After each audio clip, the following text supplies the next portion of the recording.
Des pèlerins guinéens quittent Conakry ce soir. La journée d'aujourd'hui a été consacrée aux derniers préparatifs au menu vaccination et contrôle des passeports. Et puis les autorités de l'agence navigation maritime plus que jamais déterminées à renforcer le dispositif sécuritaire, surtout après ce drame survenu à Samaya où 2 personnes ont trouvé la mort. Enfin, la Guinée célèbre ses athlètes. Une cérémonie a été organisée à cet effet où les athlètes qui se sont illustrés lors des 8e Jeux de la francophonie ont été honorés. Voilà pour le sommaire. Encore une fois, bonsoir à toutes et à tous. Bienvenue dans ce journal. Tout d'abord, ce message départ à son Excellence Xi Jinping, président de la République populaire de Chine, Beijing. Excellence, Monsieur le Président, c'est avec consternation que le peuple de Guinée, son gouvernement et moi-même avons appris la douloureuse nouvelle du tremblement de terre meurtrier qui a lieu à Sichuan, dans le sud-ouest de votre pays, causant ainsi de nombreuses pertes en vie humaine, des blessés graves et des dégâts matériels importants. En ces moments de triste douleur, permettez-moi, Excellence, Monsieur le Président, au nom du peuple de Guinée, de son gouvernement et à mon nom propre, de vous adresser mes sincères condoléances. Par la même occasion, je vous prie, Excellence, Monsieur le Président, de bien vouloir transmettre au peuple ami chinois, son gouvernement et singulièrement aux familles éplorées notre profonde compassion. Veuillez accepter, Monsieur le Président, Excellence, Monsieur le Président, l'expression de ma profonde compassion. Conakry, le 9 août 2017, professeur Alpha Condé, président de la République, chef de l'État. À la une de l'actualité, le premier convoi des pèlerins guinéens quitte Conakry ce soir pour la Mecque. Plus de 300 pèlerins prennent le départ. La journée d'aujourd'hui a été consacrée à la vaccination et au contrôle des passeports. À la Ligue islamique, tous les moyens sont réunis pour le bon déroulement de ce pèlerinage 2017. On fait le point tout de suite avec Aboubakar Diaby. Ils sont plus de 200 pèlerins guinéens concernés par ce premier départ pour la Mecque. Avant de prendre leur vol, ces pèlerins sont sereins. À la Ligue islamique nationale, on s'empresse au réglage des dernières formalités. 270 pèlerins vont quitter la Guinée aujourd'hui à destination de Médine, suivi de 2 convois de 350 et 270. Deuxième et 3e convoi pour demain, Inch'Allah, à partir de 10h. On a pris les dispositions nécessaires de Conakry pour Médine, pour le départ et pour accueil, hébergement, restauration, transport, tous les domaines. Pour le bon déroulement de ce Hajj 2017, les différentes agences de voyage passent à la vitesse supérieure. Les consignes nécessaires au voyage sont données aux pèlerins. Cette année, disons, toutes les conditions sont réunies parce que le système qui est là, le système électronique imposé par l'Arabie Saoudite, impose tout le monde que ce soit les choses bien organisées. Et justement, selon notre expérience des années passées, cette année, ça va être les meilleurs. Je suis très serein, parce que jusque-là, j'ai rempli toutes les formalités. Et franchement, c'est une occasion rare. Et c'est une occasion pour moi de remercier Dieu le Tout-Puissant de m'avoir donné cette possibilité d'effectuer le Hajj. Et laissez-moi vous dire que je suis vraiment serein et je suis prêt pour l'embarquement. Cette année, plus de 7000 pèlerins guinéens sont attendus au lieu saint de l'islam. Ce pèlerinage durera 30 jours au moins. Économie avec ce nouveau programme triennal pour la Guinée. Pour les spécialistes, c'est aussi une nouvelle stratégie dans la mobilisation des recettes fiscales et douanières Vision 2020 en séjour de travail. La mission conjointe Banque mondiale, Fonds monétaire international apprécie la réforme. Le point avec Boubacar Ba. Dans le cadre de l'élaboration d'un nouveau programme de réforme économique, financière et monétaire Vision 2020 pour la Guinée, la mission conjointe du Fonds monétaire et de la Banque mondiale a rencontré les régies des recettes fiscales et douanières pour faire le point de la situation des mesures et réformes déjà réalisées et jeter un regard sur les 3 prochaines années en tenant compte de la loi des finances de 2017. Trop d'impôts tue l'impôt, disait un penseur. C'est dans ce cadre que le département du budget a jugé utile d'élargir l'assiette fiscale afin que tout le monde paye. On a eu à travailler sur le taux de la TVA qui est passé de 20 à 18%. On a également travaillé sur le taux de droit d'enregistrement des marchés publics qui a été ramené de 5% à 2%. On a aussi mis l'accent sur la CFU et la contribution foncière unique de l'auto pour les propriétaires occupants a été ramené de 10 à 5%. Mais un accent particulier a été mis sur l'enregistrement des marchés de fourniture et de services. Au ministère des Affaires sociales, la mission du Fonds monétaire a eu des entretiens avec les cadres du département sous la présidence du secrétaire général qui a donné de larges informations sur la protection sociale dans toutes ses dimensions. L'objectif du programme national de protection sociale est d'ériger un système plus intégré et plus efficace de protection sociale, de contribuer à réduire la pauvreté en touchant les couches les plus vulnérables comme les déshérités et les handicapés. Autre gestion qui intéresse les partenaires au développement, c'est celle des ressources allouées dans les projets de santé. Un plan d'évaluation fonctionnelle a été présenté au DAF afin d'améliorer la gestion financière des structures sanitaires en Guinée. Explication, Marie-Angélique Bangoura. Les soins de santé, les achats de médicaments, la prise en charge des malades, tout ceci tourne autour des questions financières. Au ministère de la Santé, c'est la DAF qui s'occupe de ce secteur. Au cours de cette rencontre, il s'agit pour les partenaires de voir comment ce secteur fonctionne. Il fallait tous les jours partir au niveau de la DAF, observer et travailler avec son personnel pour savoir exactement quels sont leurs modes de fonctionnement, comment est-ce qu'ils s'attribuent les tâches. Comment est-ce qu'ils travaillent en respectant les normes, est-ce qu'ils travaillent en respectant la manière de procédure et les textes réglementaires qui régissent les fonctions de comptabilité publique. Je dois avouer que il y a beaucoup d'aspects qui ne sont pas faits, qui ne sont pas suivis selon la logique des textes réglementaires, mais ça peut être amélioré. 4 mois d'enquête est menée par l'USAID à travers Health Finance and Governance en Guinée pour mieux aider le département de la santé à mieux fonctionner. Désormais, l'Union européenne et l'USAID exigent une transparence dans la gestion financière des fonds alloués à ce département. S'il n'y a pas l'esprit de redevabilité, il n'y aura pas de bonne gouvernance.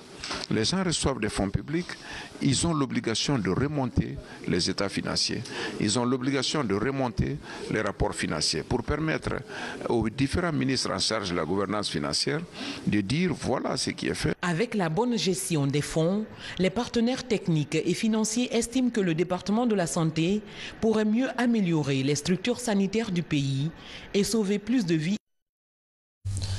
De leur côté, les responsables de la Société Électricité de Guinée poursuivent l'installation des compteurs prépayés.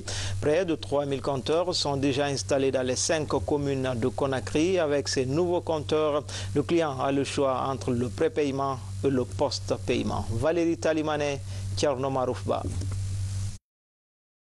Le programme de pose de nouveaux compteurs électriques Sabou, ambitionné par Électricité de Guinée, se poursuit à travers les 5 communes de la capitale. Une campagne massive de raccordement est en cours de déploiement.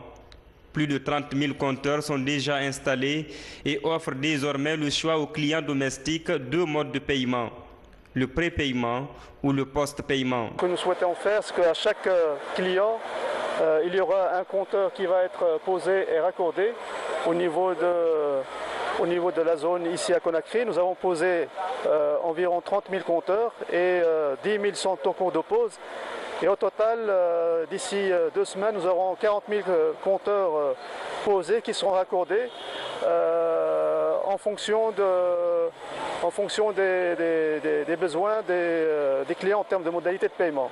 L'installation de ces compteurs est effective un peu partout à Conakry, notamment dans la commune de Kaloum, Matam, Dixine et Ratouma. Là, certains clients ont déjà fait leur choix dans le mode d'approvisionnement en électricité. L'argent que je payais pour ma facture, à l'heure là, ça a beaucoup diminué. Et le moment que mon facture venait, avant que Sabou était là, je ne pouvais même pas payer un sac de riz. Quand ça vient, si j'ai de l'argent pour aller payer mon sac de riz, je ne pouvais plus. Il faut que je rejette pour le sac de riz et je vais payer après. Mais l'arrivée du Sabou, cela m'a soulagé. À l'heure là, je ne fais que payer 20 000 francs pour un mois et quelques 2 mois. Au passé, ils étaient sur le forfaitaire. Et des fois, il y avait des compteurs qui se brûlaient ou des inverseurs. On a préféré ça pour la continuité. À chacun son compteur, le slogan semble devenir une réalité sur le terrain. Avec une équipe d'agents dynamiques, le processus devra trouver son impact dans la cité. Il va permettre aux citoyens guinéens en général et ceux de la capitale en particulier de jouir des offres en produits d'électricité. Dans le domaine de la sécurité maritime et fluviale, ce qui défraie l'actualité, c'est le drame de Samaya, une des sous-préfectures de Kindia, avec cet accident qui a fait 2 victimes en ce mois d'août, où les accidents sont fréquents. Les autorités du secteur maritime sensibilisent les usagers sur la nécessité de l'utilisation à grande échelle des gilets de sauvetage. Fodé Camara nous signe ce reportage. Le 31 août 2012, au large du port de pêche de Gouffouloun de Boulbinet, plus de 50 insulaires avaient perdu la vie. Pour sauvegarder la vie humaine en mer, le président de la République a mis 35 000 gilets à la disposition des autorités du secteur maritime. Aujourd'hui, avec 2 victimes enregistrées récemment, le drame de Samaya, une commune rurale de Kindia, relance le débat de la protection des usagers au niveau des débarcadères du littoral. Samaya n'est pas un débarcadère oublié, puisqu'en 2014, nous avons envoyé 100 gilets à partir du moment où M. le Président de la République, le professeur Alpha Condé, avait octroyé une embarcation assurant le transport au niveau de cette localité. Ces 100 gilets étaient suffisants pour cette embarcation et pour tous les passagers. Et cette année, le 26 juillet 2017, nous avons déjà envoyé 30 gilets de sauvetage pour la même localité de Samaya pour la sauvegarde des vies humaines en mer. Il y a eu 2 morts à Samaya. Nous avons vraiment déploré cette situation dramatique. C'est regrettable. Avec des assauts très violents des vagues en saison pluvieuse, les usagers de la mer et des voies de navigation fluviales sont confrontés à des accidents très récurrents. Des accidents dont le pic est souvent enregistré au mois d'août. Un changement de comportement des usagers s'avère indispensable. Qu'est-ce que nous remarquons? L'État fournit des efforts pour protéger ses usagers, mais très malheureusement, ces usagers, une fois en dehors du quai, quand ils sortent en mer, ils enlèvent ces gilets de sauvetage. Ces gilets de sauvetage ne sont pas pour orner la maison. Nous leur avons dit, ce gilet, vous devez les porter parce que ça peut sauver votre vie. Et c'est ce que nous continuons à vulgariser dans notre campagne de sensibilisation au niveau de ces pêcheurs. Quand ils vont en mer, pas seulement les pêcheurs, à tous les usagers, une fois qu'ils sortent en mer, ils enlèvent. Pourquoi enlever ce gilet? Pour eux, ce gilet est encombrant. Ils préfèrent utiliser les bambous ou nager en cas d'accident. Mais pourtant, la mer n'est pas comme la terre. Autre dispositif de sécurité maritime et fluviale à observer scrupuleusement au niveau des débarcadères est le fanion tricolore. Le rouge interdit toute navigation, le jaune avertit sous d'éventuels risques et le vert signifie que les usagers ne courent aucun danger. Sécurité routière, avec la fin de la campagne de prévention à Conakry et environ, l'opération a démarré depuis plus de 2 mois. Dernière étape, la commune de Matam, pour les initiateurs de la campagne, elle a permis de réduire les risques liés aux accidents de la circulation. Alpha Isiagaba, Mamadou Saliouba. Les accidents de la circulation sont devenus récurrents en cette période de grande pluie. Le non-respect du code de la route serait la principale cause. Selon les statistiques de la police routière, plus de 4000 cas ont été enregistrés en 2016, dont 248 mortels, 1147 blessés et 1063 véhicules endommagés. Une situation inquiétante pour les autorités de la sécurité routière. Je poursuis la lettre de mission de M. le ministre d'État, Maître Abdul Kader Kamara, qui a tenu à ce que la Direction nationale de la sécurité routière fasse des réunions de concertation et de sensibilisation par rapport au comportement des usagers sur la route. Le bilan que je tire de mes tournées, c'est que je dirais que la compréhension a existé, l'amour a existé, la cohabitation a existé. De Dubreka, Koya, jusqu'à Matam aujourd'hui, c'est une joie, c'est une satisfaction. Aujourd'hui, les accidents de la route qui nous endeuillent sont des accidents évitables. Ces accidents de la route demandent préoccupation, malgré que tout le monde ne peut pas s'en occuper. On ne peut pas accepter qu'on perde une trentaine de personnes sur les routes, 15 personnes dans les hôpitaux et que ça continue. Nous devons changer de vision, de mentalité, de façon de faire.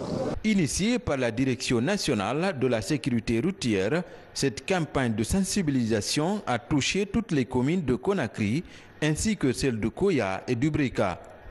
Elle a permis d'informer et de sensibiliser les populations sur les risques d'accidents de la circulation. Par rapport à la réunion, sur tout ce qui a été dicté, si cela s'applique, je crois qu'on va normaliser la circulation et baisser le taux d'accident. Pourquoi? Parce qu'il y a de ces règles qui sont dictées. Si aujourd'hui ces mototaxis puissent respecter cela, je crois que la circulation sera régularisée et il y aura moins d'accidents. Selon la police, entre janvier et juin 2017, la ville de Conakry a enregistré plus de 700 cas d'accidents de la circulation.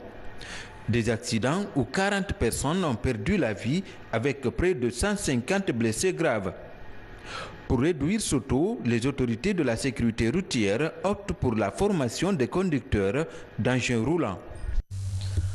Volet environnement, restaurer la forêt de Kakimbo sur le pari de l'ONG Wofiri Kinsi ou la mangrove. Ce matin, ses membres étaient sur les lieux pour une opération de reboisement. Après cette phase, la préservation sera effectuée par un comité de suivi constitué à cet effet. Valérie Talimané nous fait le point.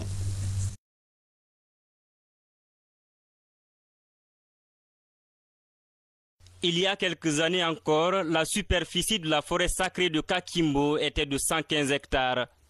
Aujourd'hui, avec l'avancée démographique et les agissements des hommes sur la nature, cette forêt ne dispose qu'une trentaine d'hectares. Ce triste constat a été le levier de ce reboisement piloté par l'ONG Wofiri Kinsi. L'environnement est une de nos actions. Donc on a eu un financement pour réaménager et protéger le site de Kakimbo. Et c'est le travail de tous. Tout le monde doit parce que c'est le poumon de la ville. La forêt placée entre griffes de Kakimbo est née sur un site naturel sacré. C'est un site qui fait partie des sites des aires protégées communautaires. Et ce site, il a été reconnu par l'administration forestière coloniale depuis les années 1940. Mais je trouve qu'elle reste encore très importante, non seulement pour les aspects socio-culturels liés à la tradition, mais aussi du côté de l'État. Cette forêt encore abrite plusieurs forages qui servent comme source d'eau pour l'alimentation de la ville de Conakry. L'aspect préservation de la nature sera aussi engagé. Pour assurer cette surveillance, un comité est mis en place. Son rôle est de protéger le patrimoine forestier. Les bouchers, là, ceux qui font les pratiques, là, il faut qu'ils quittent. On ne peut pas venir tout le temps. Regardez, aujourd'hui, l'environnement est pollué, complètement pollué. Donc, on a écrit, on attend les réponses quand même, puisque c'est quelque chose qui va avec l'État. Nous, on est là juste pour appuyer sur... Le cours d'eau de la forêt de Kakimbo est également affecté. Il souffre aujourd'hui d'une énorme agression due à l'installation d'un abattoir à l'intérieur de la forêt. Cette forêt est dévastée et ses eaux souillées de sang et des cornes de bœuf. Une pratique qui contribue à la pollution des eaux, mais aussi de l'environnement. En plus bref, à Demoudoula, les opérations de déguerpissement des bâtiments le long du lit de la rivière sont interrompues. Les cadres de l'habitat tentent un rapprochement du schéma directeur et du plan d'aménagement sur ce site. Nous y reviendrons. À Mandiana, la lutte contre les mouches de fruits est enclenchée. La fondation Rio Tinto accompagne l'initiative. Elle est pilotée par la coopérative des femmes transformatrices de mangue et la Fédération des unions des planteurs d'arbres fruitiers. Des actions sont déjà réalisées sur le terrain. Le constat avec Fodé Bangali Fofana. Mandiana est une grande zone de production de la mangue, mais le constat révèle que plus de 50% de ce produit pourrissent par l'attaque des mouches et par manque de structures de conservation et de transformation. Avec la Fédération des unions des planteurs d'arbres fruitiers de Mandiana, la Fondation Rio Tinto finance le projet d'appui à l'amélioration de la qualité et de la transformation de la mangue en confiture. Nous avons obtenu de la part de la Fondation Rio Tinto d'une valeur de 351 millions et 40 200 francs guinéens, dont les 90% ont été financés par la Fondation Rio Tinto. La durée du projet est d'une année. Le projet vise non seulement à protéger les plantations des mousses qui les affectent, mais aussi à doter cette coopérative des femmes transformatrices de mangue de matériel pour faire la confiture après la formation reçue à Cancan. L'idée du projet, c'est non seulement protéger les plantations contre les mouches, mais aussi avec les femmes, le processus de transformation leur permet d'avoir un autre produit autre que la mangue en tant que fruit, mais de la confiture et de la mangue séchée. Et avec cette visite de terrain pour voir réellement les produits transformés et les goûter, vraiment on ne peut que remercier la Fondation Rio Tinto pour le renforcement des capacités de nos femmes qui vont s'investir. Ça va non seulement leur produire des revenus, mais ça va nous aider aussi dans le cadre de la limitation de la population. Autre projet financé par la même fondation, ici à Mandiana, ce projet d'appui au renforcement des capacités de résilience des femmes transformatrices de riz. Financé à hauteur de plus de 440 millions de francs, ce projet appuie 150 femmes. Un projet à plusieurs phases. On reste dans la région en plus bref pour parler de la tournée du fondateur de Nourdine Islam à Cancan, Cheikh Souleymane Sidibé, a procédé à l'information et à la sensibilisation des populations sur les vertus de la paix. Nous y reviendrons. Sport et culture, les deux vont souvent ensemble après avoir dressé le bilan de la participation guinéenne au 8e jeu de la francophonie. La Guinée célèbre ses athlètes. Une cérémonie a été organisée à cet effet où les médaillés ont été honorés par les responsables du ministère en charge des sports et de la culture. Mami Ebilamou. Sur la liste des lauréats, on note les deux médaillés d'argent de la francophonie, Fatoumata Yari Kamara et Moussa Doumbouya. Autre exploit des sportifs guinéens, celui des deux catégories d'équipe nationale de handball, la catégorie cadette dame, qui a décroché la première place du tournoi de handball au Maroc. Ensuite, la catégorie junior dame, qui occupe la deuxième place du challenge trophée continental de Dakar. Quand vous envoyez vos enfants à un combat et qu'ils reviennent avec la victoire, vous êtes doublement satisfait. Vous êtes satisfait de l'enfant, vous êtes satisfait de la couronne que ces enfants ont envoyée. Et encore une fois, c'est un sentiment de joie qui traverse toute la fédération. Demandons au ministère de nous aider pour faire des stages parce que ce n'est pas facile de gagner les médailles. Donc c'est seulement ça qui va nous encourager aussi pour la prochaine fois de rapporter les médailles d'or. Parce que si on ne fait pas les stages, donc on ne peut pas participer à une bonne formation pour rapporter les médailles, pour bien combattre. Ces performances sont aujourd'hui perçues comme une véritable relance des activités culturelles et sportives. Un objectif que s'est fixé le département des sports et de la culture. notre vision, c'est un développement horizontal de la culture, au niveau de la culture, des sports et du patrimoine historique. Donc il n'y a pas de distinction à faire entre les disciplines sportives et culturelles.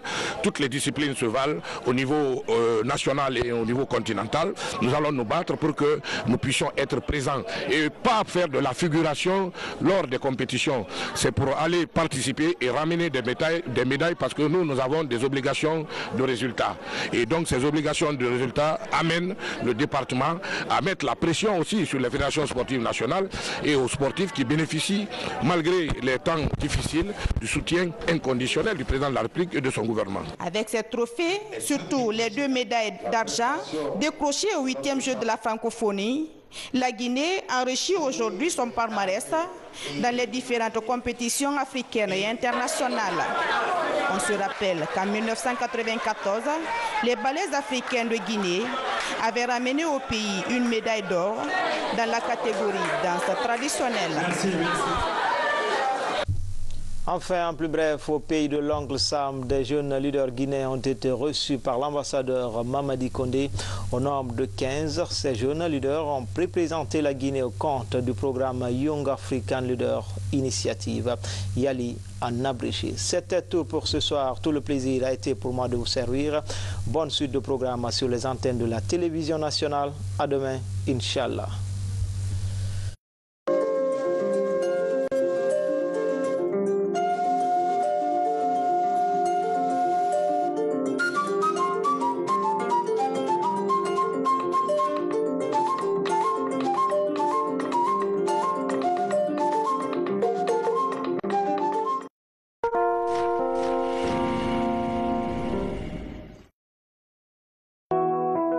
La maison EDF, le leader de l'électroménager en Guinée. Distributeur exclusif de la marque Sany en provenance de la Turquie en Guinée. Chez EDF, vous avez toute la gamme des splits, les réfrigérateurs, les congélateurs, des cuisinières,